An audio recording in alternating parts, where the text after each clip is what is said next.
20 जुलैला जे दिल्लीत संसद कॅनॉट प्लेस संसद भवनच्या ठिकाणी लाखो विद्यार्थ्यांवर जो लाठी हल्ला झाला, त्यांच्या मागण्या काय आहे ते न बघता न ऐकता जे सरकारनं जे हुकुमशाही जी चालवलेली आहे त्या विरोधात आम्ही दिल्लीला तर जाऊ शकत नाही. म्हणून आम्ही आमचे लोकप्रतिनिधी खासदार साहेब ओमराजे निंबाळकर त्यांच्या घरासमोर आम्ही हे बाबा वंचित किंवा आमच्यासारख्या घटकाचं मतदारांचं म्हणणं आम्ही कसं पोचवायचं दिल्लीपर्यंत, बरोबर.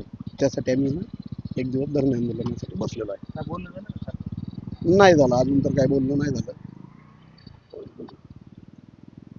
काय विषय नेमकं काय आंदोलन सुरू आहे तुमचं, काय करताय? 20 तारखेला दिल्लीमध्ये जंतर मंतरवर आंदोलन चालू असताना त्या आंदोलनामध्ये आंदोलन व्यवस्थितरित्या सरकारनं हाताळायचं सोडून आंदोलन भरकटवण्याचं काम केलं आणि तिथं जमलेल्या लाखो तरुणांना जे आज त्यांच्या भविष्य घडवण्यासाठी परीक्षा देत होते, नीटच्या असतील इतर परीक्षा असतील, पेपरफुटी प्रकरणी महेंद्र प्रधान यांनी स्वतः समोर यायला पाहिजे होतं, मोदी साहेबांनी समोर यायला पाहिजे होतं, पण प्रत्यक्षात कुणीही समोर आलेलं नाही. असं असताना तिथं आंदोलन हाताळायचं सोडून आंदोलन चिघळवण्याचं काम लाठी हल्ला करून केलं. त्याचा निषेध म्हणून आम्ही खासदार साहेबांच्या घरासमोर बसलेलो आहोत आणि खासदार साहेबांना आमचं एकच म्हणणं आहे की तुम्ही आज सत्तेमध्ये आहात, ह्या संदर्भात तुम्ही तुमची भूमिका का मांडत नाही? तुम्ही तुमची भूमिका मांडा. मंत्री महोदयांना राजीनामा देत नाहीत त्या संदर्भात तुम्ही तुमची भूमिका का मांडत नाहीत? आज लाठी हल्ला झाला त्या संदर्भात तुम्ही तुमची भूमिका मांडली नाही, त्याचा निषेध पण साधा कुठं केलेला नाही. मग तुम्ही तुमची भूमिका संदिग्ध का? तुम्ही भूमिका मांडा ना. तुम्ही एकतर सत्ताधाऱ्याची तरी बाजू घ्या किंवा हे विद्यार्थ्यांची तरी बाजू घेऊन बोला. कुठंतरी तुमची भूमिका तुम्ही स्टँड घ्यायला पाहिजे. तुम्ही बोलले नाही तो नाही. फोन उचलतात प्रत्येक वेळेस भाषणात सांगतात मी कुणाचाही फोन करतो फोनवर तुम्ही काय म्हणले नाही सर नाही फोन वगैरे काही केलं नाही आम्ही त्यांना. आंदोलन डायरेक्ट आंदोलन चालू. आम्ही एक त्यांच्या मतदारसंघातले त्यांचं मतदार म्हणून आमचं म्हणणं कुणापाशी मांडायचं तर आम्ही आमच्या खासदारकडे, लोकप्रिय खासदार आहेत, ते कर्तव्यदक्ष खासदार आहेत, त्यांची कर्तव्य आम्हाला माहिती आहेत, त्यांनी त्यांच्या कामातून जनतेला दाखवून दिली त्यांची कर्तव्य. आमचं एकच म्हणणं आहे की आणखीही तुम्ही तुमच्या कर्तव्यदक्षपणा जनतेला दाखवून द्यावं, तुम्ही याच्यावरती भूमिका मांडावी. आमचं काम होत नाही म्हणून ते सत्तेत गेले, मतदारांचं काम व्हायचं. आज विद्यार्थ्यांवर दिला सत्तेत गेले आमचं काहीतरी आमची भूमिका मांडावी ना, बरोबर. त्याच्यासाठी एक आपलं धर्म आंदोलन आमचं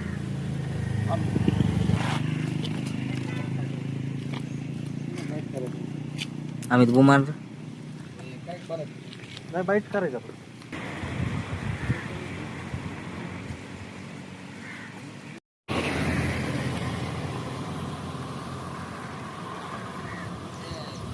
एवढेच आहे.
तुमचं काय?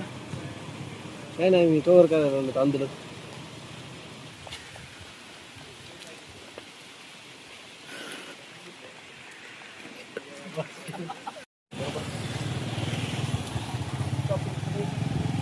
आमचं म्हणणं मांडल ना, म्हणून आम्ही त्यांना आम्ही बोला ना तुम्ही त्यांना इथं नाही बसतायत तुम्हाला, हे बेकायदेशीर आहे. आमचं म्हणणं आहे की बघा, तुम्हाला लोकशाहीमध्ये आंदोलन करण्याचा अधिकार आहे, पण त्याला पण काही विहित नियम आहेत. हे तुम्हाला बेकायदेशीर इथं बसता येणार नाही, हे मी तुम्हाला स्पष्ट सांगतो.